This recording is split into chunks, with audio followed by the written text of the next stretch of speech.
Pelatih Timnas Indonesia Sintayong membela anak asuhnya yang disebut bermain terlalu agresif di Piala AFF 2020.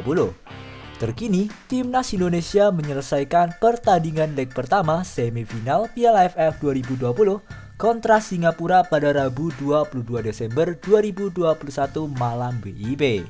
Pertandingan yang dihelat di National Stadium Singapura itu berakhir tanpa pemenang dengan skor akhir 1-1. Tetapi guys, sebelum lanjut ke pembahasan, alangkah baiknya terlebih dahulu klik like dan subscribe agar kalian enggak ketinggalan berita-berita terkini mengenai Timnas Indonesia berikutnya. Ya guys, menilik dari data statistik Timnas Indonesia memang sangat agresif ketika kehilangan bola. Hal itu dibuktikan dengan jumlah tackle yang dilakukan pemain-pemain Timnas Indonesia sejak fase grup hingga leg pertama semifinal Piala AFF 2020.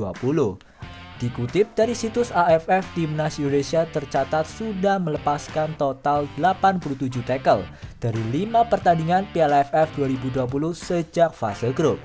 Jumlah tackle Timnas Indonesia menjadi yang tertinggi dibandingkan dengan 9 negara peserta Piala AFF 2020 lainnya.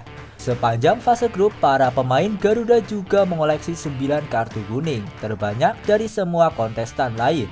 Pada laga kontra Singapura, Timnas Indonesia asuhan Sintayong tercatat melakukan 18 pelanggaran ke lawan.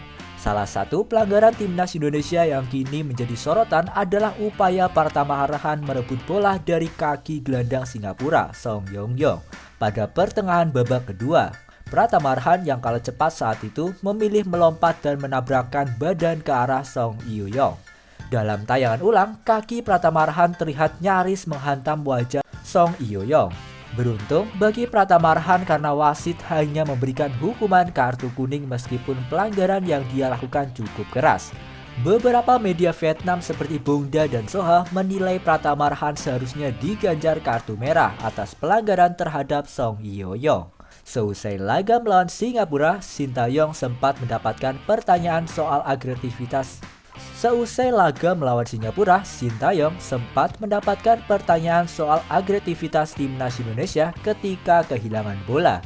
Sintayong mengaku tidak setuju dengan anggapan yang membuat Timnas Indonesia bermain terlalu agresif menjurus kasar.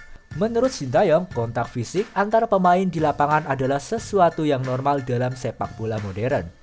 Sintayong mengakui dirinya memang meminta pemain-pemain Timnas Indonesia untuk lebih berani beradu fisik dengan lawan. Namun, Sintayong memastikan tidak pernah mengajarkan pemain Timnas Indonesia bermain kasar sampai berniat mencederai lawan.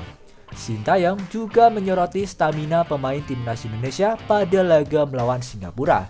Sintayong menilai salah satu penyebab intensitas permainan Timnas Indonesia menurun pada babak kedua adalah para pemain mulai kelelahan.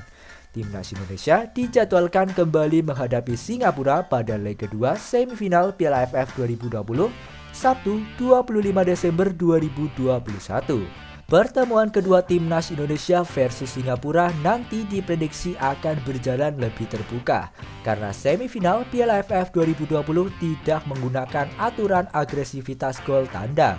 Pertandingan Timnas Indonesia versus Singapura nantinya akan langsung dilanjutkan ke adu penalti jika agregat masih imbang hingga akhir babak perpanjangan waktu guys.